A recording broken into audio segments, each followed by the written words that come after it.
Mabxir, şarima, mabxir, milletima, mabxir, reyambazin, mabxir. Merhaba, şuma sinini, rindi, selameti, şuma ma persen, ma hevli, ma rindi, ma selameti. Ma pya ambazone xo, xojane xo, seva karu, semir karu gure, zone xo, tarihe xo, milleti xo, xeptiyeni gureyeni. Merhaba kıymetli takipçilerim, merhaba. Hepinizi saygıyla, sevgiyle selamlıyorum. Nasılsınız, iyi misiniz? Umarım ve dilerim iyisiniz. Bizi sorarsanız biz iyiyiz. Halkımız, halklarımız, tarihimiz, dilimiz, kültürümüz için arkadaşlarımızla, hocalarımızla birlikte çalışıyoruz. Efendim bugün size yine bir okuma yapmak istiyorum. Yapacağım okuma Zazalarda Parçalı Yapı adlı Sayın Sosyolog Hıdır Eren hocamın yazmış olduğu son eserindendir. Bu eserin ikinci bölümünde Zaza tarihi ve etnisitesi, yine etnik köken ve Zaza tarihine kısa bir yolculuk başlığı altında 3 paragraflı bir okuma yapmak istiyorum. Zazaların ana yurdu ve etnik kökenleriyle ilgili iki temel tez bulunmaktadır. Biri Anadolu, diğeri ise Deylem tezidir. Sözlü anlatımlarda her ne kadar Horasan'dan geldik, halis muhlis, Türk biziz söylemlerine rastlanacak olsa da bu söylemin özellikle Cumhuriyet'in kuruluş yıllarındaki Türklük teması ile ilgili olması hesabıyla konuyla ilgili esasda Anadolu ve Deylem adlı bu iki temel teze bakılabilir. Bunlardan ilki Anadolu tezidir.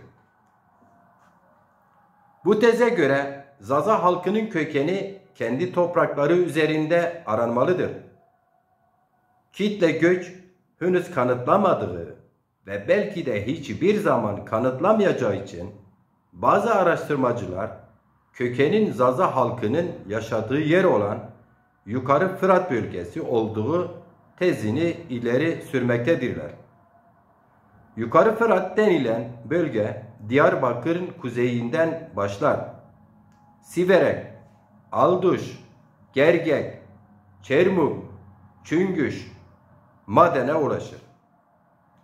Öbür tarafta Gömgöm, Varto, sonra Bingöl, Erzurum, Çat, Aşkale, Tekman, Hınıs, diğer tarafta Erzincan'ın güneyi olduğu gibi ve Desim, İç Desim dediğimiz Desim bölgesi, Elazığ, Sivas, Ulaş, Kangal, Divriği ve Zara ilçelerine kadar uzanır. Bu tezi ileri sürenlerin Soyar, Anadolu Aleviliği, Bünyamin Yıldız, Zaza halkının kadim tarihi, Hüseyin Duman, Sümer'den bu yana biz Zazalar, işaret ettikleri argümanlar. Milattan sonra 300'lü yıllarında özellikle Doğu Roma İmparatorluğu yani Bizans'ın Hristiyanlığı resmi din olarak kabul ettiği İznik'teki konferansla Zazaların kaderi değişmeye başlar.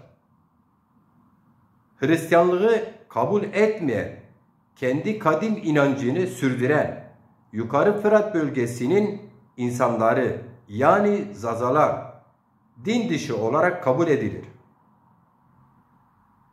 Bu Bizanslar tarafında yani. Ve milattan sonra 600'lü yıllarında Yukarı Fırat bölgesi insanının sürgüne karar verilir. Zazalar Anadolu'nun değişik yerlerine sürgün edilir. Bulgaristan'a kadar gönderenler olur. Antalya'nın Teka bölgesindeki Tahtacılardan Batı Anadolu'daki Türkmenlere kadar olan Aleviler bu yukarı Fırat bölgesinden sürgün edilen Zazalardır. Deysim'i kendi ana vatanları olarak görmeleri bu tezi kuvvetlendirir. Muhtemelendir ki yukarı Fırat bölgesinden buralara yerleşen Alevi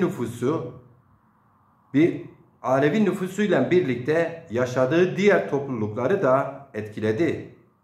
Dahası Asya'nın derinliklerinden gelip buralara yerleşen bu topluluklar da bunlardan etkilenerek aynı inancı benimsediler. Bu tezi savunanların ileri sürdüğü bir diğer argüman da Hititlerin milattan önce 1750'li yıllarında Zaza kültüründe cinsel eşitlik, cinsiyet farklılaşması ve bunların birinci özelliğe sahip çok ırklı bir devlet kurduklarına dairdir. Zaza kültürünün bazı özelliklerini Hititlerin egemenlik ilkelerine yakın bir bağlantı gösterdiği ileri sürülür. Saygıyla, sevgiyle arz ediyorum.